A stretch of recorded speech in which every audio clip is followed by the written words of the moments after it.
Yeah, Alex, wondering what you thought about your defensive front today, the activity there and the success that you're able to have, especially late um, up front.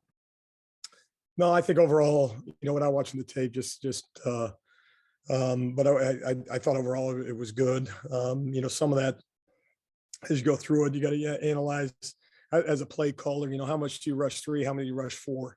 Do you want to spy or don't you? And so in any event, the times we didn't maybe get the quarterback on the ground or have success, you got to say, okay, what was it? My fault, or obviously a unique talent at quarterback in terms of scramble building and all those things. And so, from a negative standpoint, again, you got to analyze it that way. But I thought overall, certainly was positive. There's a couple plays we left out there, but no, had a huge impact on the game. Appreciate it, Alex. Yeah. Go to John Hoover.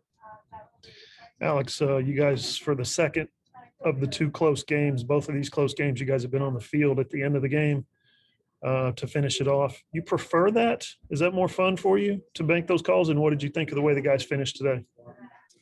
I mean, the last word I would ever use is fun in those moments, but the takeaway is how critical it is to find a way to get a stop in two of the first three games, and I would make the comment, especially early in the season, if you can guarantee me a win, give me all the adversity we can possibly handle, because that's what grows a football team, specifically early on.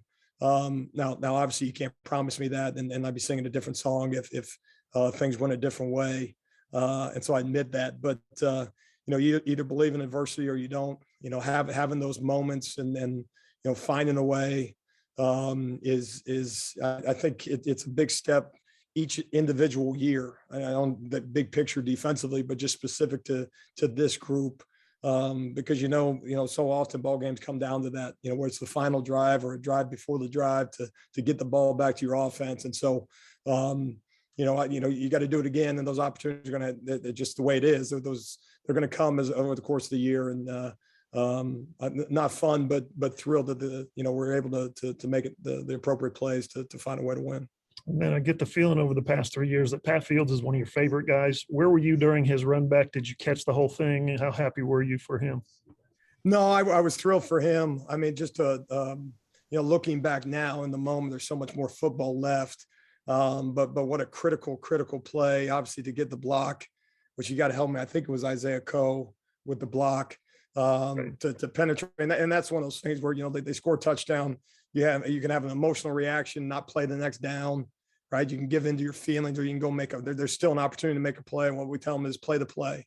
And Isaiah makes just a tremendous, opportunity to get a hand on the football. And then Pat comes up with it and was took everything in him to get that down there. That's a long way to run now. But I remind him it was only worth 2 points. So he gets a little big headed. It wasn't worth 7, but no, I was thrilled for him and to make a big time play in that game. Thanks, Alex. Sure. John Shin. John, you're muted. Sorry about that. Lincoln has already said he showed a willingness to maybe be a little bit more conservative today based on the way the game was going. What does that make your unit feel like when he's clearly willing to put more on your plate or more pressure on you guys in that way? Well, I think this group and obviously there's new guys every year in that, but the group's kind of been together. Just from a mentality standpoint, we've been in some battles together in some big time football games over the last few years. And so I think just the individual guys within the unit have an expectation to play a certain way. And so I think just the confidence, comes from the outcomes. You can say you want to be a certain thing, but ultimately you got to go get the job done. You got to do it again and again and again. So my hope would be that the confidence would come from that. I think that's earned.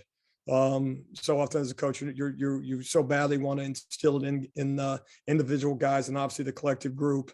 But you need certain moments to allow that to happen. And so I think, finding a way and just grinding it out. And then as much as anything, responding after the scoring play, responding after when things, it's not a clean sheet. It's not everything went great for us today.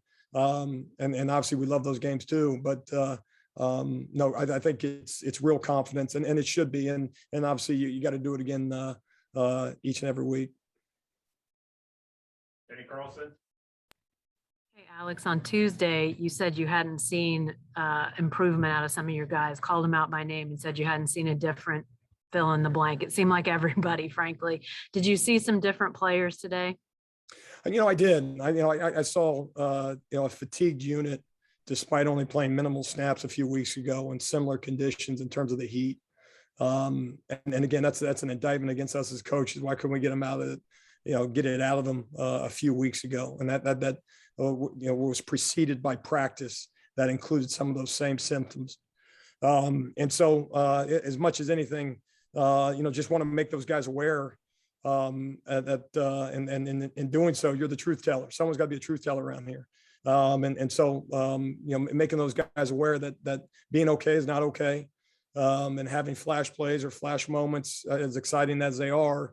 We talk about being a consistent group, and that doesn't mean a perfect group. And then that day's not coming. But no, I thought guys in a lot of ways, responded. We still got to be a better practice team.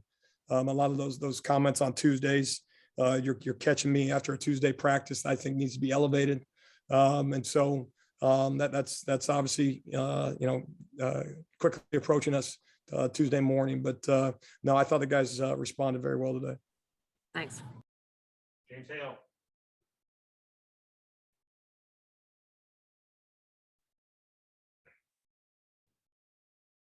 There we go. Alex, I'm curious, the battle today trying to contain Martinez. I know we've talked about it and you've talked about it a little bit already, but the game within the game, I mean, because you broke through, you had him sometimes, he got away, you got him sometimes, you got him late in the game. I mean, this continuous battle to bring down one of the most elusive quarterbacks in college football, that was pretty cool to watch today. I know it wasn't for you, but that battle today, could you talk about that? Well, I mean, that's why he's a starting quarterback in Nebraska and has been in that role for a number of years. And there's so much involved in it, because you won the football game. It's easy for me to say, okay, make him beat you with his arm. And he darn near did. And I give him a lot of credit for that. And in some, aspects of things when you are so close and you give, a quarterback that has that gift, has that talent, and you don't get him on the ground, you can almost see his confidence rise, because he's got that get out of jail free card and knowing that he can get himself out of some trouble. And so, no, that you're absolutely right in that, you look down at the call sheet and you say, okay, how many guys do we need to spy him? And how many times you want to play man coverage with guys' backs turned to him? But how many times you want to be in zone because if he scrambles around, then we got to find someone in coverage. And then how many times you want to rush 4? Can we get home with 4? Do we need to blitz? And again, if he breaks contain and you pressure with 5, there's one less guy to get him. So there is all that. And so, it was a major commitment to not allow him to get loose. When they win football games, he rushes for over 100 yards. So, again, there's a constant evaluation. I'm sure I could have done a much better job in some respects, or in some situations and adding an additional body or playing more coverage or pressuring more. Those things obviously we look at, but a lot of respect for Coach Frost, what he does offensively, the constant conflict. Today they used a bunch of tight ends, which they hadn't used a lot this year, which was an added kind of, piece for us defensively. So no, it was a tremendous challenge throughout the game. Much respect again to Coach Frost. And then that offensive staff, and then obviously at the quarterback, he played one of his better games. Congrats on the win. Thank you. Brandon Drum. Hey, Alex, you talked about just the confidence that you had, or that Lincoln may have in you at this point. Can you talk about your confidence as a play caller with your defensive front right now, the amount of bodies that you can throw out there and not really see much of a drop off at this point, and just kind of their play the last 3 games? I think you had 3 or 4 sacks game 1. 4 or 5 game 2 and then 5 today as well. Yeah, no, I think, what you're doing is, as a play caller, as much as anything, is, man, don't call something that they gotta, that you're putting any type of restrictions on them as best that you can, and sometimes whether it's we like to stunt, but we do that so that, they're not, constantly stagnant targets for offensive linemen. And then when you add tight ends, how can you get a guy loose if they're chipping and releasing and some of the pass game stuff on third down, and what can you do front wise? And so, in so many ways, the pressure, whereas the pressure should feel like it's off of you, it kind of goes the other way, where the last thing you want to do is be the reason they don't have success. And I'm certain there were times today, and it's easy after the fact to say, well, you dummy, why would you rush 3 when you got 4 guys and go hunt a quarterback? But with that's again, I look at it as obviously a positive. I'm pleased with that group. We have high expectations for them. We think that the production will only continue to increase as we go. As some guys that maybe haven't played as much football will continue to get game reps. So Coach Kane, Coach Tibb do a great job with that group, and so you got a lot of confidence in them, and again, in some ways the pressure as a play caller is just not getting in the way. Can you talk about DJ Graham's play as well? Well, just a tremendous play, and he had one to make up for it, and let's be real frank on that. But he did, and this goes back to that emotional reaction. Right, you have an emotional reaction to the previous play. How do you feel? Well, football doesn't care how you feel in that moment, right? There's a response that we talk so much about with our guys, is you got to respond to the good stuff, you got to respond to the bad stuff, and a non-response is your response. So there's no vote in this. We're not asking you whether or not you believe in our factor. It's happening, whether you believe it or not. And so to see him respond in that moment, very, very proud of him for doing that. Football's hard. Sometimes you end up on the right end of it, sometimes you don't. But there's a play after the play, and it might be 2 plays later. I don't remember exactly what it was, 4 plays later, but in him, I just keep swinging, right? Keep swinging and keep playing ball. And that was an impressive catch. And back to Ryan Aber. Yeah, Alex, you talked about the first part of this play, the 2-point conversion play, or the second part, I guess, with Pat Fields. I want to ask you about Isaiah Coe, what you saw from him on that play, and just what you've seen from him over these last couple of weeks as he's grown a little bit.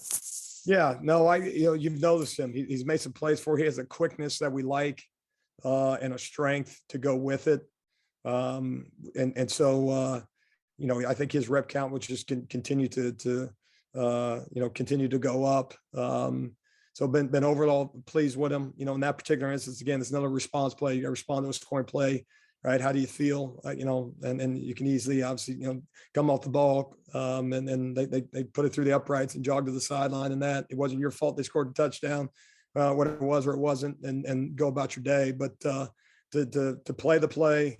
And find a way to get a hand on it, was a critical play. And you never know when those critical plays are going to happen. They may seem like, something so small and meaningless in the moment. Well, it very quickly meant something. And so, no, he's a guy that just got with us in this last year.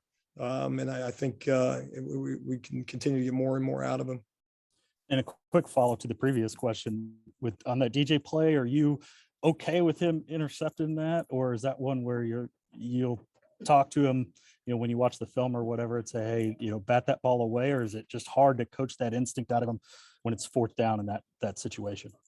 Yeah, I think, from an instinct standpoint, you go after the football. I mean, sometimes you can make a point in terms of, bat the ball down and those things, and you could bat it, you end up batting it up. And so, even some Hail Mary situations, we talk about guys going up and attacking the football and going to catch it. So you eliminate the tip, or that can sometimes happen. So it's a 2-way street.